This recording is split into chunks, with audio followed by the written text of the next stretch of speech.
Bien, bonjour à tous. Merci de vous asseoir. On va commencer. Je suis très heureux de vous accueillir aujourd'hui au Collège de France pour la première conférence de cette série de Agir pour l'éducation 2025 qui est consacrée cette année à réenchanter les maths à l'école. Je voudrais remercier la Fondation du Collège de France qui nous soutient, ainsi que l'ensemble du Collège des professeurs, pour cette action Agir pour l'éducation. Les professeurs du Collège de France s'engagent pour essayer d'aider notre pays à développer un meilleur système éducatif, plus efficace au service des enfants et des enseignants. Et dans ce cadre, nous avions décidé, il y a déjà 3 ans maintenant, de consacrer une série de conférences à la formation des enseignants par la recherche, par le biais de conférences qui expliquent l'état des connaissances dans différents domaines. Et cette année, donc, ce sont les mathématiques, réenchanter les maths à l'école, qui sont le sujet que nous avons choisi. Il y aura donc 6 conférences, je pense que vous les avez en tête. Aujourd'hui, donc, Elisabeth Spelke, que je vais introduire dans un instant. La prochaine fois, le 19 février, Stéphane Mallat, qui nous parlera sur enseigner l'intuition et l'abstraction mathématique au lycée, avec des challenges d'IA. Pierre-Michel Menger, le 19 mars, développer la culture de l'effort, compétition et concours en mathématiques. 2 avril, Maria Malric, qu'est-ce qui change dans le cerveau lors de l'apprentissage des mathématiques. 21 mai, Monica Neagoy, comment cultiver le goût des mathématiques avec la méthode de Singapour. Et enfin, 18 juin, Emmanuel Sander, qu'est-ce qu'un beau problème mathématique, réconcilier intuition et sens mathématique. L'idée de ce cycle de conférences, c'est de faire un panorama des recherches et d'essayer de dégager ensemble des idées sur la manière dont ces recherches pourraient être rendues efficaces dans les classes. Alors, aujourd'hui, j'ai l'immense plaisir d'accueillir le professeur Elisabeth Spelke de Harvard, qui nous fait l'honneur de se déplacer spécialement à Paris pour nous. Je salue au passage les gens qui nous suivent sur Internet, mais la salle ici, Marguerite de Navarre, est bien remplie pour t'accueillir, Elisabeth. Elise va nous faire l'effort de parler en français, du mieux possible. Et nous serons très attentifs et tolérants pour t'aider éventuellement. Merci beaucoup d'avoir accepté cette invitation. Le professeur Elisabeth Spelke est professeur à Harvard depuis de nombreuses années. C'est l'une des plus grandes psychologues du développement au niveau mondial, je pense, peut-être la plus grande. Elle a une expérience considérable de tout ce qui concerne le développement de l'enfant, mais particulièrement elle est origine de ce concept qu'on connaît en anglais sous le terme de core knowledge, de noyau de connaissances. L'idée et les découvertes que les petits-enfants, même extrêmement jeunes, ont déjà des connaissances très abstraites sur le monde extérieur, des connaissances sur les objets physiques, et nous allons le voir, des connaissances mathématiques ou proto-mathématiques. Elisabeth Spelke a reçu de très nombreuses récompenses. Elle est l'auteur de plusieurs centaines d'articles scientifiques, dont de très nombreux dans Science, dans Nature, très très haut niveau. Elle a reçu le prix Jean Nicot pour ses travaux. Je vais mentionner simplement quelques-unes des récompenses qu'elle a reçues, et notamment en France. Le prix Jean Nicot et doctorat honoris causa de l'Université Paris-Descartes. Elle a reçu il y a quelques années le Heineken Prize, qui est le grand prix en sciences cognitives, et nous avons souhaité, et elle a accepté très gentiment, qu'elle soit membre du Conseil scientifique de l'éducation nationale, un cercle de 30 scientifiques qui réfléchissent avec l'éducation nationale aux actions qu'on peut mener dans le domaine de l'éducation. Voilà. Lise a écrit un livre récemment qui est formidable, qui fait une synthèse absolument éblouissante de ce dont elle veut nous parler aujourd'hui brièvement, qui s'appelle What Infants Know. Ça n'est pas encore traduit en français, mais je vous incite très vivement à le lire en anglais. C'est vraiment une synthèse extraordinaire et assez stupéfiante, à vrai dire, sur ce qu'on connaît de la cognition des petits-enfants. Et je crois que personne d'autre n'aurait pu écrire ce livre parce qu'il faut connaître dans un immense détail ces recherches qui sont maintenant devenues très vastes et que tu as initiées. On va mentionner quand même une personne qui avait initié en France ces recherches. C'est mon maître et notre maître, Jacques Meller. Et Jacques Meller, il y a 30 ans, avait écrit avec Emmanuel Dupoux un livre qui s'appelle « Naître humain » en français, qui a été traduit en anglais par « What Babies Know ». Donc il y a 30... C'est l'inverse, c'est What Infants Know pour Jacques et c'est What Babies Know pour toi. Okay. En tout cas, c'est une filiation, on peut dire, mais avec un livre mis à jour extraordinaire, 30 ans de recherche de plus, qui montre l'étendue des connaissances des enfants. Alors, sans plus de retard, Elisabeth Spelke, merci de m'aider à l'accueillir.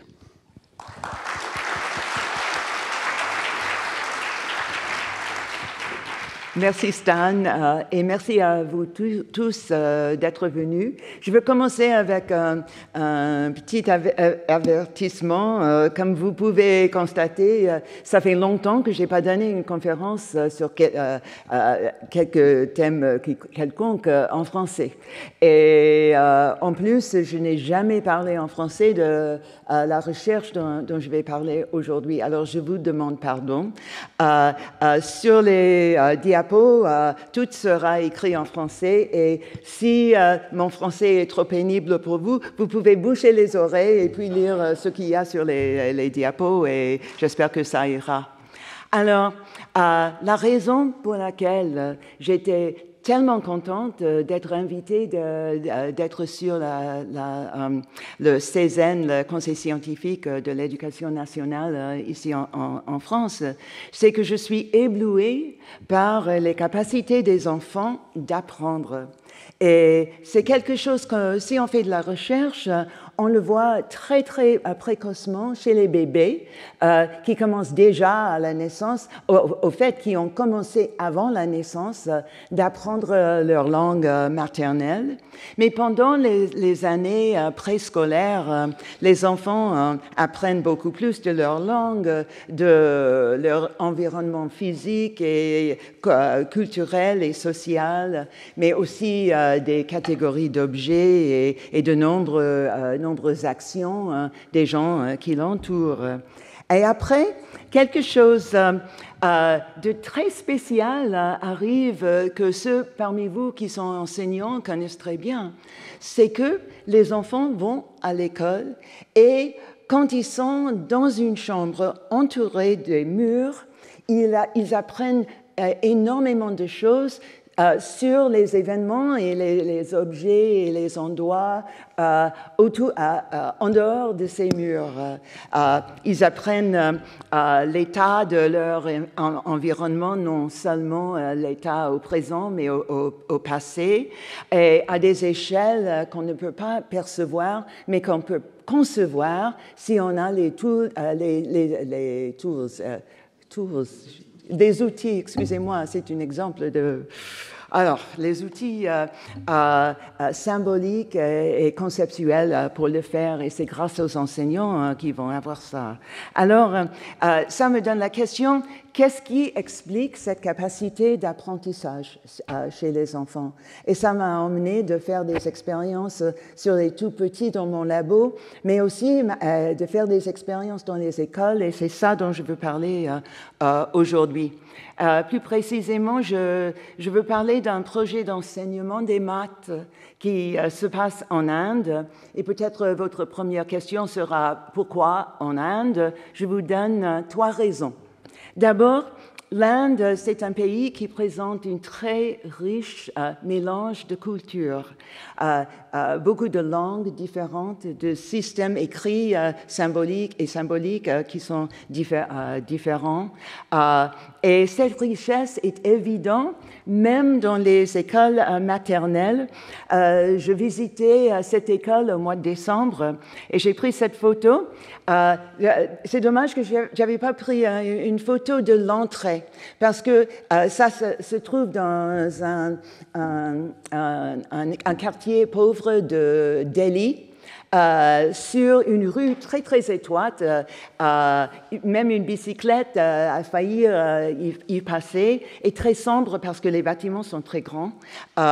Mais une fois qu'on sort de cette allée et on monte 2 pas pour entrer dans cette classe, on est entouré de lumière, de symboles, y compris des symboles que nous avons inventés, dont je parlerai plus tard, les formes et les nombres, mais aussi des symboles, des chiffres écrits qui nous sont familiers, mais aussi les chiffres écrits en hindi, dont les 3 premiers chiffres ressemblent beaucoup dans les 2 systèmes d'écriture. Mais après, le 3e chiffre, ça peut être assez bouleversant pour un enfant, puisque presque le même chiffre dans les 2 systèmes désigne des nombres différents. Alors ça, c'est une raison pourquoi l'Inde, mais il y a une deuxième raison, c'est ce qui existe très bonnes ONG là-bas. D'abord, il y a JPAL qui a des bureaux partout dans le pays et qui font des évaluations de beaucoup d'interventions dans le domaine de l'éducation. Et quand il y a une intervention qui réussisse, ils s'engagent avec les gouvernements pour le faire s'épanouir partout dans le pays. L'autre grande ONG, c'est Pratham, c'est une ONG éducative et ça fait plusieurs choses. D'abord, c'est Pratham qui a organisé la maternité dont je viens de vous montrer la photo, mais en plus, il collecte tous les 2 ans des grands sondages sur des milliers d'enfants sur leur fréquentation scolaire. Et aussi, s'ils fréquentent, selon la classe qu'ils fréquentent à l'instant où ils sont testés, combien il a soutenu de l'année dernière, combien ils ont appris à l'école, à la fois dans le domaine de lecture et de mathématiques. Et ça m'amène à la 3e raison pour travailler en Inde, et c'est un défi qui m'a posé Esther Duflo à partir des résultats d'un des sondages dont je viens de décrire sur les maths. Et je montre ici la dernière sondage, il est accessible sur le web, c'est fascinant. Mais quand Esther me parlait, il y avait 10 ans, c'était un sondage plus vieux, mais les données n'ont pas changé. Donc, je vous montre les données de maintenant. D'abord, j'explique comment ça s'est fait. Ils se répandent, les gens qui travaillent pour Pratham, ils se répandent partout dans le pays. Ils s'approchent aux enfants. Ils demandent à leurs parents d'abord s'ils sont inscrits à l'école et s'ils vont à l'école régulièrement. Et après, ils les montrent cette simple carte. Et si l'enfant est actuellement en CM1, alors ils tirent leur attention vers grade 2, c'est-à-dire CE2, où était enseignée la soustraction. Et ils demandent à l'enfant de choisir 2 problèmes et de les résoudre.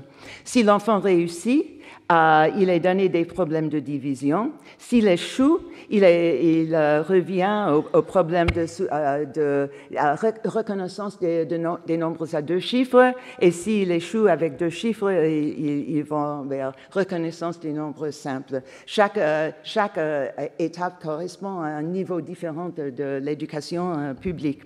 Voici les résultats qui ont été publiés fin de 2023.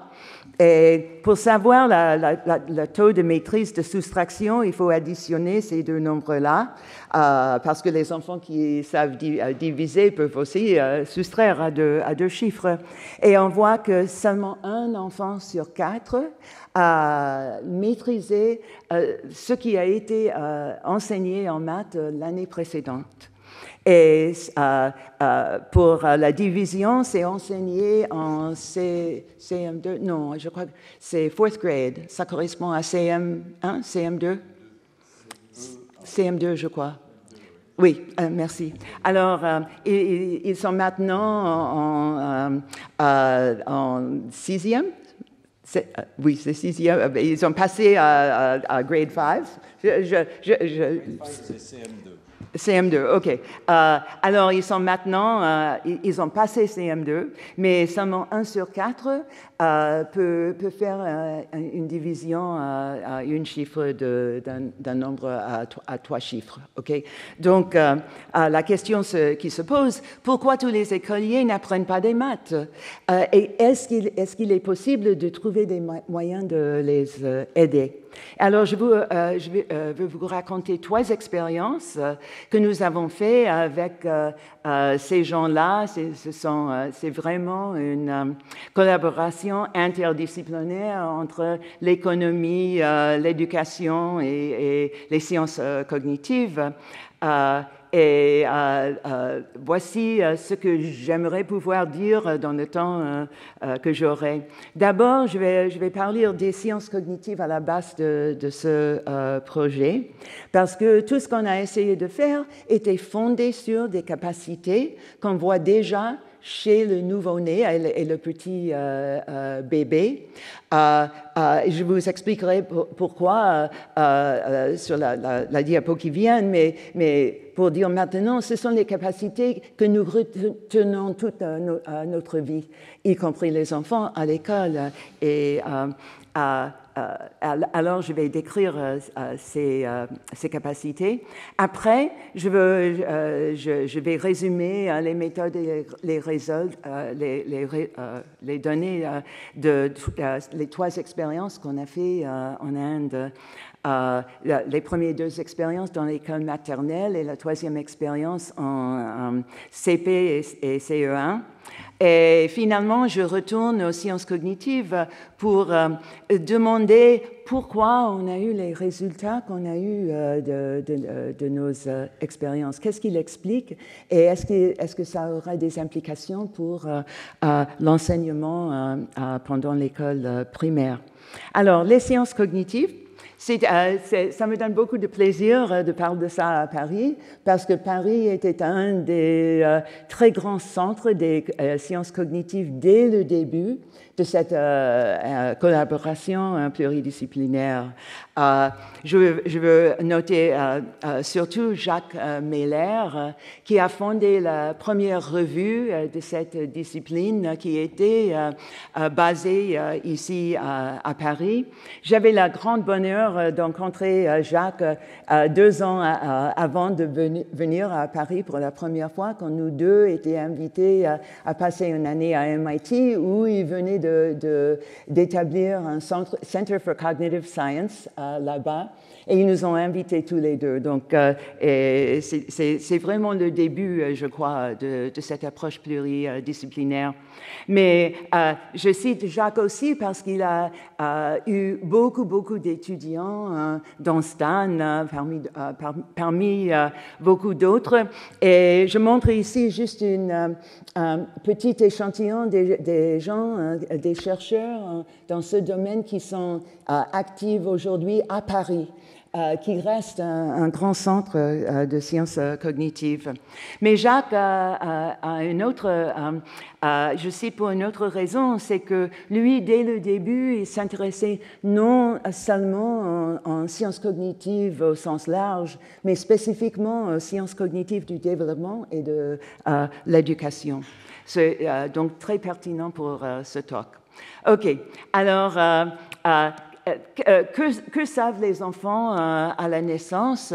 Je crois qu'une partie de la réponse aux questions que fait que l'enfant soit si doué pour apprendre, c'est le fait qu'il n'est pas obligé de tout apprendre, qu'il y a des systèmes cognitifs qui sont actifs dès le début, qui fonctionnent dès le début de la vie, sinon avant, qui ont été révélés par les sciences cognitives développementales de Jacques parmi d'autres. Ces systèmes se concentrent sur des concepts abstracts, comme disait Stan. Et ça, c'est très important parce que si vous êtes un bébé, vous ne saurez pas d'avance dans quel siècle et dans quel endroit vous serez né. Donc, il vous faut des concepts qui s'appliquent à n'importe quelle culture et n'importe quel environnement physique. Et je cite ici, pardon, c'est en anglais, mais j'espère que ça va, quelques propriétés clés de chacun de ces domaines. Et il résout aussi des problèmes distincts avec les limites distinctes, et je donne un exemple pour chaque système encore. Avec ces limites et ces propriétés abstraites, on peut demander est-ce que ces systèmes sont toujours actifs dans les enfants et dans les adultes? Et la réponse à ces deux questions, c'est oui. Ça veut dire qu'ils sont en toute probabilité universels dans le monde. Ils fonctionnent pendant toute la vie, n'importe où on est né. Par les expériences sur les adultes, on apprend que ces systèmes fonctionnent de façon automatique et inconsciente.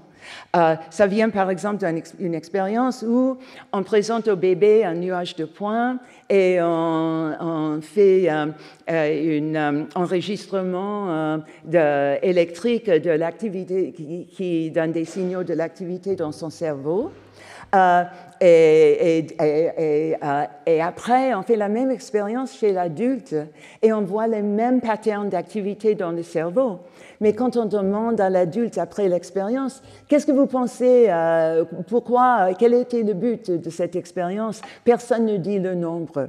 Si on demande de plus, à quoi pensez-vous pendant cette expérience? Il disait, il disait pas de toute façon le nombre. Bon, donc c'est complètement inconscient, mais on a toutes les raisons pour penser que c'est le même système qu'on trouve chez le bébé.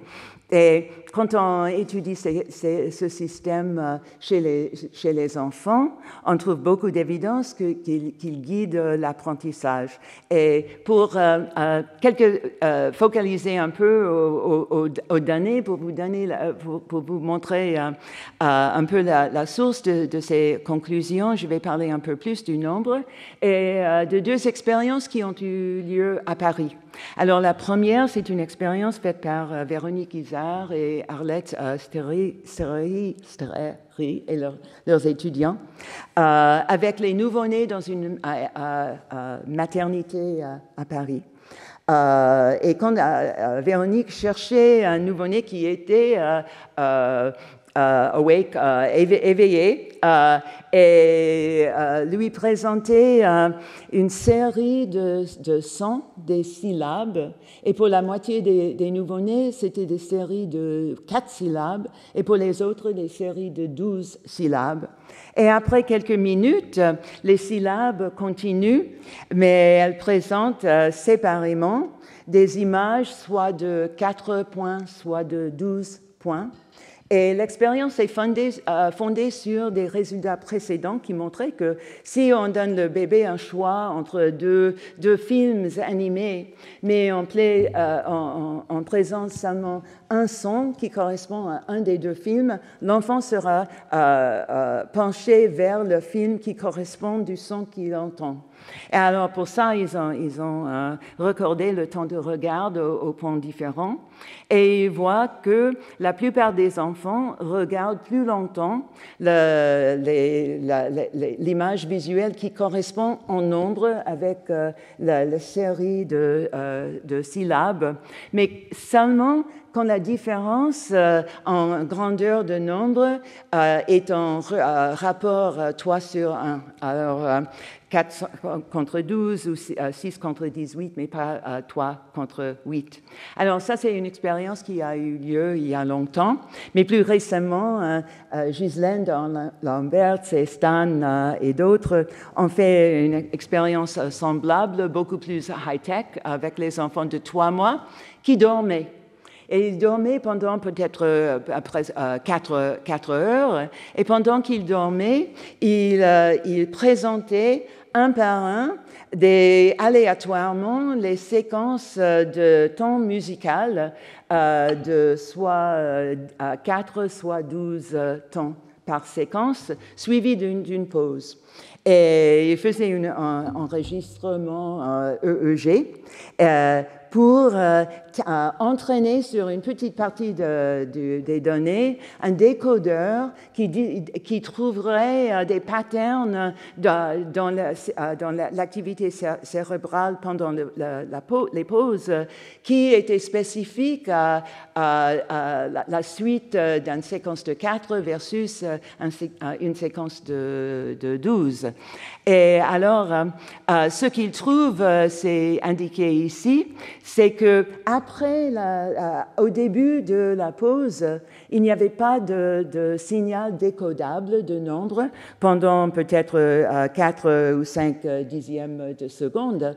Mais après, il y a une bonne détection, décodage du nombre 4 contre 12. Mais est-ce que c'est le nombre abstrait? Alors pour ça, la partie préférée pour moi de cette expérience, c'est ce qui suivait cet petit temps de repos. Quand l'enfant est éveillé, en laissant tout le système EEG sur la tête pour continuer à enregistrer l'activité cérébrale et présenter un par un des images de 12 points et de 4 points, et sans aucun entraînement supplémentaire, le système arrivait à décoder une représentation du nombre 4 et du nombre 12 dans les images. Okay? Alors, abstract number representations in infants' brains. Mais ce n'est pas le seul système au fondement des mathématiques. Il y a 2 systèmes de nombres, celui dont je viens de parler, mais aussi un système qui est focalisé sur les petits nombres exacts et qui fonctionne au moins chez le bébé, surtout pour guider le raisonnement physique, comment les objets vont interagir quand il y a plus qu'un objet dans une scène. S'il y a 2 objets, est-ce qu'ils vont se smash into each other, etc. OK.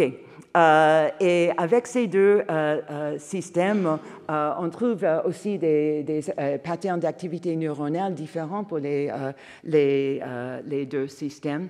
Mais on a aussi des expériences cognitives et dans l'éducation qui montrent que ces 2 systèmes soutiennent l'apprentissage des maths à l'école. Par exemple, la représentation de 3 objets soutient des acquis mathématiques avant l'école, comme le comptage. Les bébés commencent à comprendre les mots 1, 2 et 3 en les liant aux images de 1, 2 ou 3 objets. Et c'est le début de l'énumération verbale. Aussi, avant d'apprendre l'arithmétique symbolique, les enfants effectuent une arithmétique non exacte, mais symbolique et très logique, avec des relations appropriées entre la grandeur relative des deux addends et la somme, etc. Aussi, les capacités numériques intuitives et symboliques sont corrélées. Plus qu'un enfant a maîtrisé les symboles des maths, plus il sera sensible au nombre dans les images intuitives. Et l'exercice des capacités numériques intuitives améliore les performances en maths, au moins pour une petite durée après un exercice des capacités numériques. On voit de mieux intuitives, on voit de mieux performances des maths symboliques. Et au total, il y a 4 systèmes de base, je crois, qui sont associés à l'apprentissage de maths. 2 systèmes de nombres et 2 systèmes de géométrie. Mais il y a un 5e ingrédient qu'il faut ajouter, qui a été beaucoup étudié ici à Paris grâce à Jacques Meller et ses élèves, et c'est l'acquisition du langage et des symboles. Je vais tout mettre sur une diapo parce que le temps passe. Il y a beaucoup plus que je pourrais dire.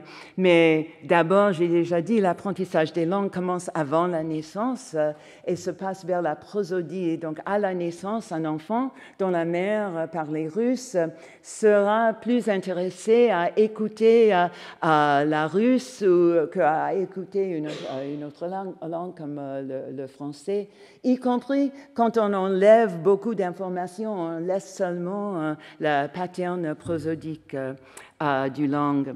Et à la naissance, les bébés distinguent aussi entre les mots de continu et les mots de fonction. C'est une distinction très abstraite et très profonde que fait chaque langue. C'est très difficile à accueillir. Je fais toujours des erreurs qui me gênent en français avec les mots de fonction, par exemple. Mais les enfants commencent à apprendre ces mots et les relations spatiales dans le temps, entre les dépendances entre les mots de fonction, très très vite, avec même seulement 20 minutes d'écouter une nouvelle langue, ils commencent à apprendre comment des mots de fonction vont se suivre. Vers 4, je viens de dire ça arrive vers 4 mois. C'est, je crois, le début de l'apprentissage du syntaxe. Vers 6 mois, on voit les premières évidences que les mots de contenu ont des sens pour l'enfant, qu'ils traitent la fonction des mots. Ils sont sensibles à la fonction des mots de contenu, ils font référence à des choses, alors que les mots de fonction, ils s'entretiennent entre eux pour spécifier propriété de ces choses dont on fait référence. Et finalement, vers 6 ou 7 mois, ils commencent à comprendre la structure hiérarchique de leur langue maternelle.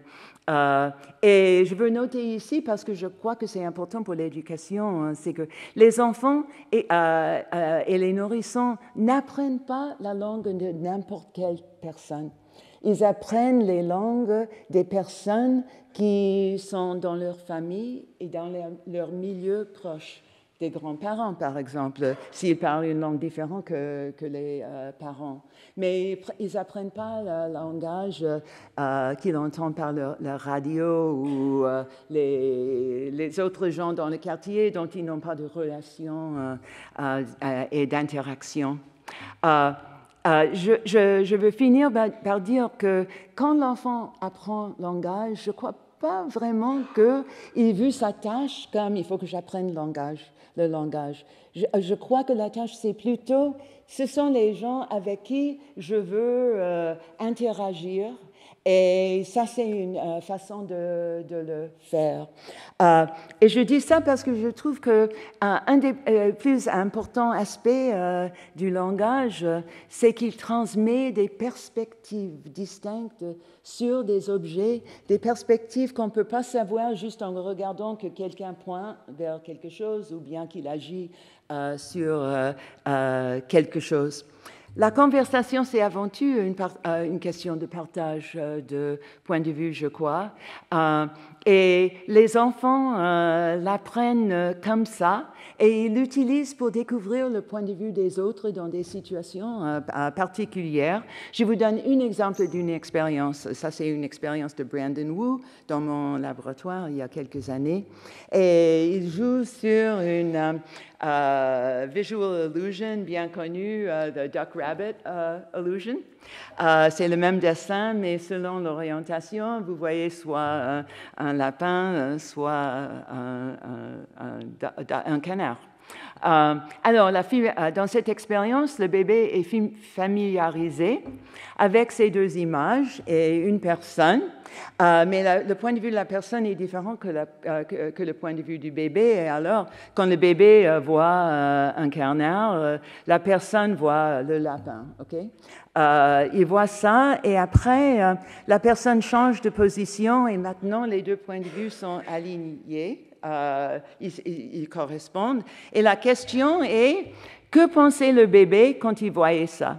Est-ce qu'il pensait, ah tiens, il va vers le canard? Ou bien, non, il va vers le lapin, puisque c'est ça que lui, c'est son perspective. Okay? Ça, c'est l'expérience. On l'a publié à Cognition, la revue qu'a fondée Jacques Meller, avec 6 autres expériences, parce qu'on trouvait toujours le même résultat négatif. Les enfants, je crois qu'ils avaient 15 mois, ils sont dans la 2e année, et ils n'étaient pas sensibles dans cette situation de la perspective de l'autre personne. Mais dans une expérience, ils ont réussi. Et la seule différence, c'est que la personne a parlé. Et dans une condition, il a dit I see a duck, I see a bunny, et puis il disait celui qu'il voulait. OK? Et là, les deux perspectives étaient alignées. Après, il a pris une nouvelle perspective et la question était est-ce qu'il va vers quelle image il va approcher. Et on voulait savoir d'abord si le fait de parler changerait quelque chose. Et pour savoir ça, on a fait une deuxième condition où la personne parlait mais sans utiliser des mots de contenu. Alors, pas de référence. OK? Et dans les deux conditions, on a eu les résultats différents. Donc, pour les function words, c'était légèrement dans la direction égocentrique, comme les expériences précédentes. Mais quand il y avait des content words, ça a complètement renversé. OK? Ce qui veut dire, je crois, que le langage aide les enfants de 15 mois à comprendre le point de vue des autres et à utiliser ces informations pour prédire qu'est-ce que la personne va faire ensuite. J'insiste sur ça parce que je crois que une des grands enjeux de l'éducation, c'est de présenter aux enfants de nouvelles perspectives sur des situations familières. OK? Quand on est dans une classe, on apprend de nouvelles perspectives sur l'histoire. Qu'est-ce qui s'est passé avant ma naissance de la Terre et le système solaire et des étoiles très loin. Aussi sur les choses qui se passent trop lentement pour les voir pour qu'on puisse les voir avec ses propres yeux, comme la growth. Croissance des plantes, par exemple, et tout ça. Et surtout dans les maths, où quand on apprend, on est présenté avec des équations, on dit, equations, on est présenté par plusieurs perspectives qu'on peut prendre vers la même quantité réelle. Donc, beaucoup de perspectives sont transmises à l'école quand l'éducation est efficace et elles sont émises par les enseignants, mais aussi des gens qui créent des images ou qui écrivent des livres scolaires utilisant le langage. Et la question se pose, comment est-ce que les enfants les apprennent? Et il y a beaucoup d'évidence que l'acquisition du langage et des symboles aide l'apprentissage des maths. D'abord, la taille de vocabulaire prévoit les acquis en mathématiques. Discours de parents à la maison est lié avec meilleur apprentissage à l'école. À la maternelle, des interventions qui jouent sur le nombre ont des effets sur l'apprentissage des maths et aussi beaucoup de recherches avec les jeux familiaux de maths qui peut aider à l'enseignement ultérieur. Alors, la question est que est-ce que ces résultats pourraient nous aider pour créer des activités pour les enfants indiens de jouer à l'école et si oui, pourquoi? Et voilà mon raisonnement quand on a commencé. Je pensais que les grands devoirs de l'école primaire, c'est d'accueillir, d'apprendre à calculer et à lire. Et ce sont deux tâches qui sont extrêmement difficiles et ils prennent beaucoup, beaucoup de temps. Lire, c'est un plaisir une fois que vous savez le faire. Mais apprendre à lire lettre par lettre ou mot par mot, ça prend beaucoup, beaucoup de temps. Et je crois que c'est pareil pour apprendre à calculer. C'est parce que ce sont des systèmes de symboles et il faut maîtriser chaque combinaison pour arriver.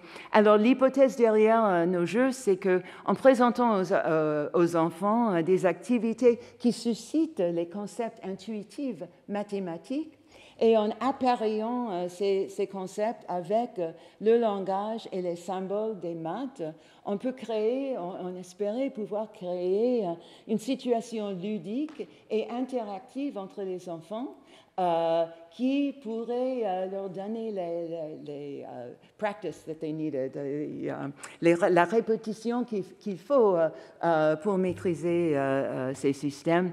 Et aussi, ça peut motiver les enfants de s'appliquer à apprendre à lire et à calculer.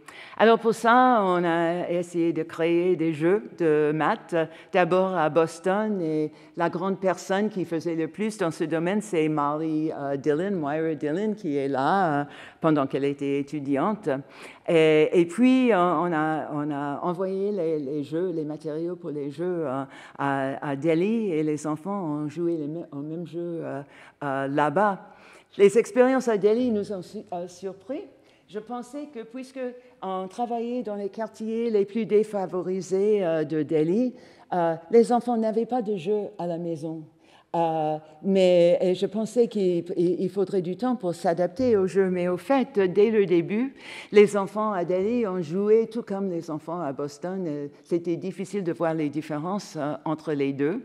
Et alors, on est reparti avec notre première expérience en maths avec quelques 1500 enfants dans 200 plus écoles maternelles. Et nous utilisons 2 jeux de nombres, 2 jeux de géométrie, chaque jeu fondé sur un des systèmes de core knowledge dont j'ai parlé avant. Et dans un tiers des écoles maternelles, les enfants ont joué à ces 4 jeux mathématiques. Dans un autre tiers, ils ont reçu plus de temps pour le reste du programme scolaire de Pratham, qui est un programme qui était déjà très fort. Et puis, dans une troisième condition de active control, ils ont joué avec des jeux qui avaient les mêmes règles et les mêmes procédures, mais au lieu de jouer avec des concepts de nombres, c'était avec des concepts sociaux, de perception et émotion. Donc un autre domaine pour distinguer les faits qui est apporté par les représentations spécifiquement mathématiques. Oui, alors ça c'est le dessin de l'expérience. Pour évaluer ces effets, les enfants étaient testés individuellement à la maison avant le début de l'expérience et à 3 points après, dans les 3 mois après l'expérience, avant qu'ils transféraient à l'école primaire CP. Et puis 6 à 9 mois plus tard, au milieu de l'année scolaire et 12 à 15 mois après la fin de la première année scolaire. Et les tests étaient axés en 2 catégories. Une catégorie était d'évaluer les concepts numériques et spatiaux intuitifs, et l'autre était évaluer les concepts et opérations mathématiques symboliques. Okay? D'abord, je vous montre que la condition active control était aussi efficace que l'autre, c'est-à-dire, je crois que c'est un bon control. Mais ici, vous voyez, pour les effets intuitifs seulement, 2 comparaisons intéressantes. D'abord, la hauteur des barres bleues montre l'effet contre no treatment control. Okay, les gens qui avaient plus du programme normal. Et ça, c'est significatif à tous les 3 endlines. Mais puis, la différence d'auteur des barres bleues par rapport aux barres rouges montre l'effet des nombres, la différence entre la condition de nombre et la condition sociale. Okay? Et ça aussi, on voit une différence. Mais ça, c'est pour les résultats intuitifs. grandissement des intuitions mathématiques. Pour les effets symboliques, on a trouvé des choses différentes. Pour la première inline, c'est pareil, il y a un effet, il y a ces deux effets qu'on a attendus, mais pour les autres inlines, il n'y avait pas d'effet du tout. Donc, ça n'a pas aidé à apprendre les maths à l'école. Bien qu'il y ait un bénéfice à la fin de la maternité. Alors, notre hypothèse, c'était que les enfants avaient peut-être besoin de jouer avec les symboles, non seulement avec des images, mais avec des symboles aussi. Et avec ça, on a commencé une deuxième expérience dans les mêmes écoles maternelles, mais 2 ans plus tard, avec 4 conditions. Dans une condition, une réplication de ce qu'on faisait avant, les jeux purement intuitifs, avec des images et pas de symboles. Dans une deuxième condition, les jeux purement symboliques, sans images. Et dans une troisième condition, jeux intuitifs sur les jours impairs et symboliques sur les jours pairs. Donc les deux en alternance. Et encore une fois, un no treatment control.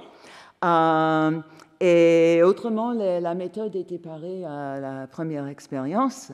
Je vous montre tous les résultats ici. Si vous regardez les barres bleues, vous verrez que nous avons retrouvé les mêmes résultats que la première expérience dans la condition purement intuitive. Okay?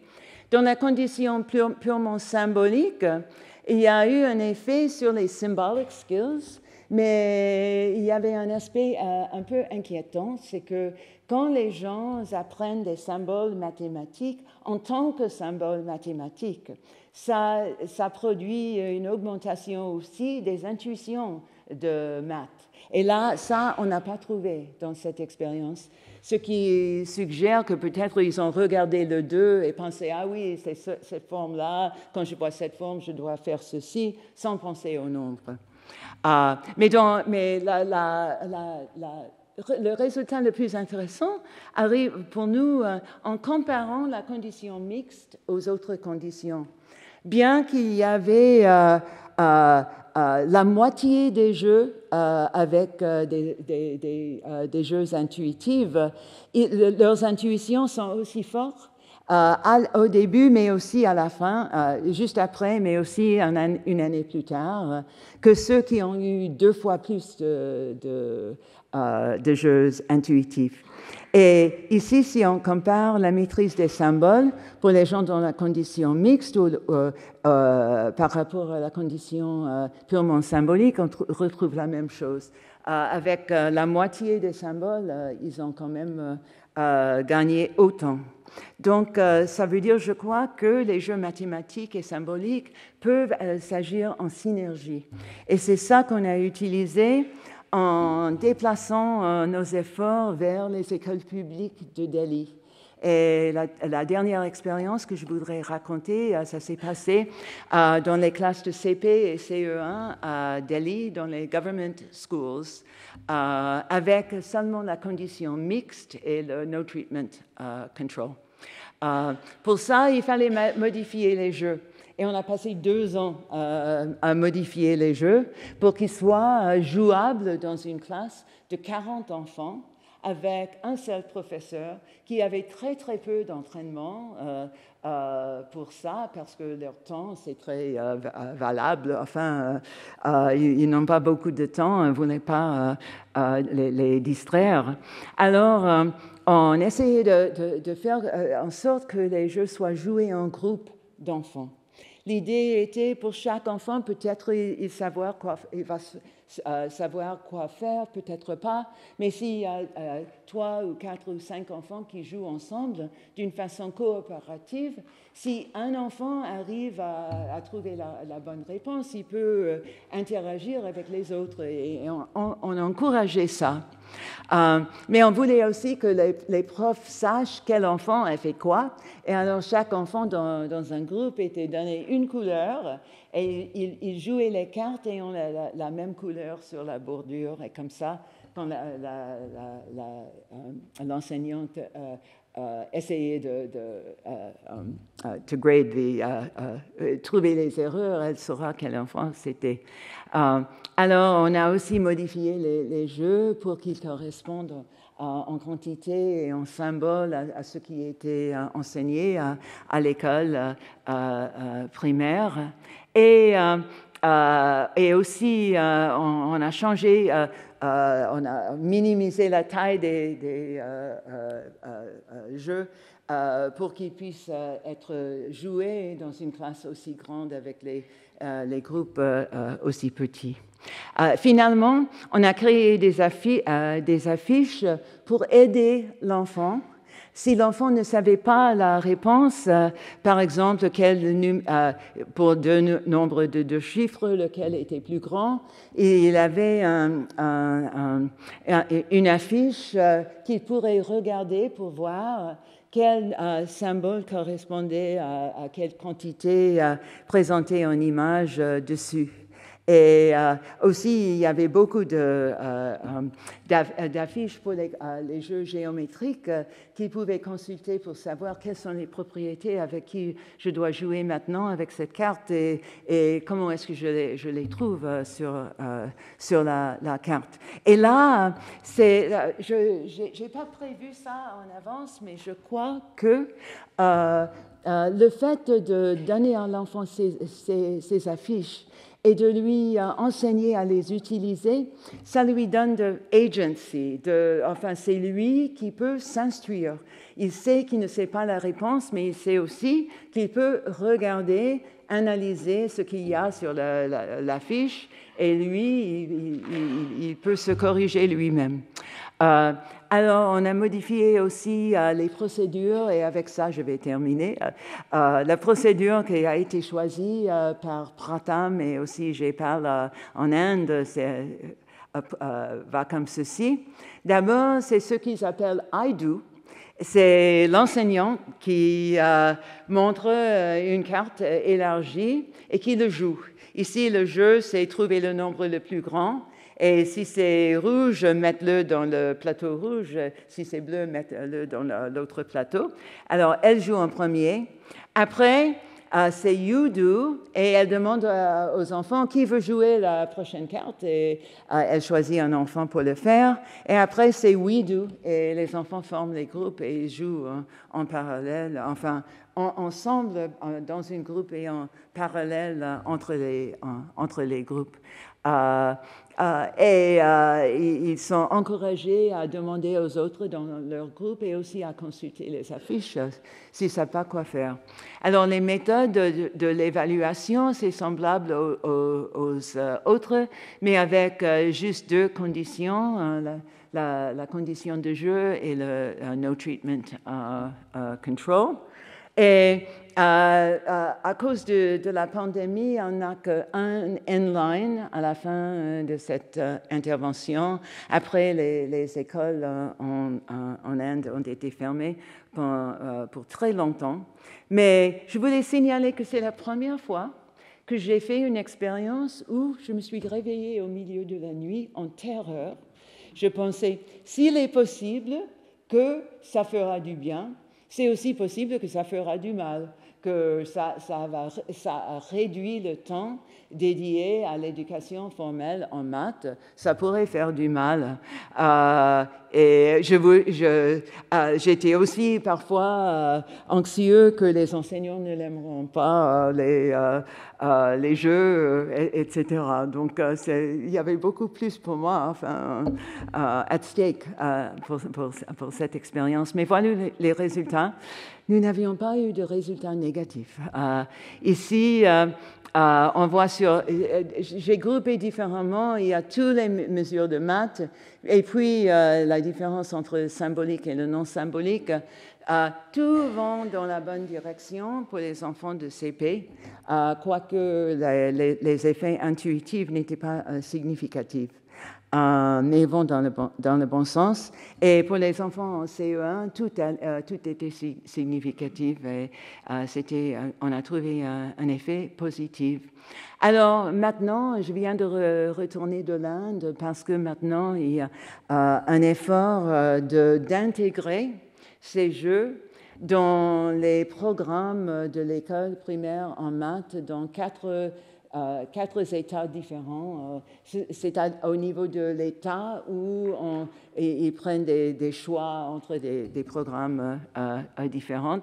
Et là, ça nous pose quatre défis. D'abord, d'adapter les jeux au programme scolaire, de rendre les jeux plus portables pour les raisons économiques, etc., et de l'espace, améliorer la motivation des enfants, parce que probablement, si on fait ça partout avec tous les enseignants dans un État, il y aura de variabilité parmi les enseignants. Alors, on essaie de motiver les enfants de s'instruire de façon autonome le plus que possible. Et puis d'autres choses, mais Stan me signale qu'il faut que je termine. Je voulais signaler par contre quelques améliorations qui étaient suggérées par les enseignants, qui ont beaucoup... ça a changé les jeux pour le mieux. Alors, en voici un. Les symboles pour les shapes, c'est des lignes, des segments de droite parallèles, et selon le nombre, c'est un triangle ou un quadrilatère. Selon leur taille, c'est différents types de triangles. Et ils ont eu l'idée de donner aux enfants des pailles pour regarder le symbole, choisir 3 pailles qui correspondaient et faire les triangles. Et c'était super de voir les enfants quand ils faisaient ça. Il y avait aussi une grande amélioration des jeux de géométrie. Pour nous, dans la 3e expérience, on a créé un jeu de navigation virtuelle avec un petit tableau partagé entre les 4 enfants d'un groupe. Mais dans l'école, les enseignants ont fait un vrai jeu de navigation avec des grosses figures sur la Terre. L'enfant prend une carte et puis trouve la figure et il faut se mettre et l'endroit sur les figures. Excusez-moi, je commence à avoir du poids. Bon, alors, ma dernière question. Pourquoi les jeux mathématiques étaient-ils efficaces? La réponse honnête, c'est que nous ne savons pas. Un grand atout des expériences randomisées, c'est qu'on sait qu'on a un effet causal, mais on ne sait pas pourquoi.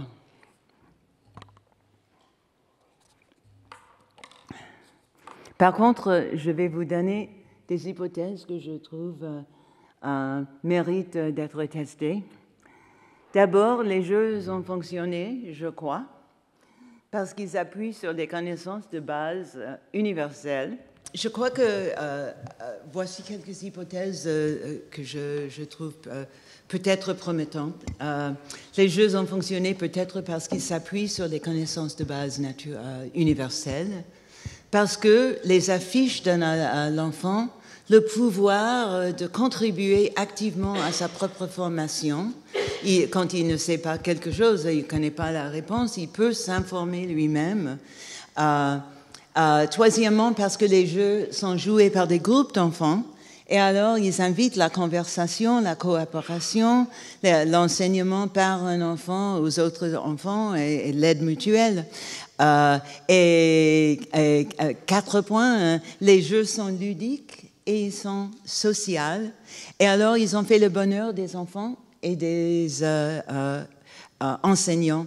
Et je crois que tout ça, ce sont des bonnes conditions pour apprendre. Et ça me ramène à... Non, ça ne me ramène pas à core knowledge. Oui, je n'aurai pas de temps de parler de ça. Mais il y a beaucoup d'évidence dans l'étude des connaissances. Oui, vous pouvez le lire pendant que je parle. Dans les recherches sur les connaissances sociales et le développement de social knowledge, beaucoup d'évidence que les enfants sont disposés à apprendre qui appartient à leur milieu social, à leur milieu familial et dans leur quartier et tout ça, et à faire attention à ces personnes-là parce qu'ils ont une motivation intrinsèque d'acquérir les habilités que montrent ces personnes qu'ils considèrent comme des membres de son milieu social avec qui ils se sentent liés. C'est-à-dire que c'est possible que les enfants vont apprendre le mieux dans les endroits où ils se sentent... c'est une place où je suis bien. Ce sont les gens dont j'ai confiance. Et j'espère que au moins cette partie des jeux, ça peut être utile dans d'autres pays aussi. Merci.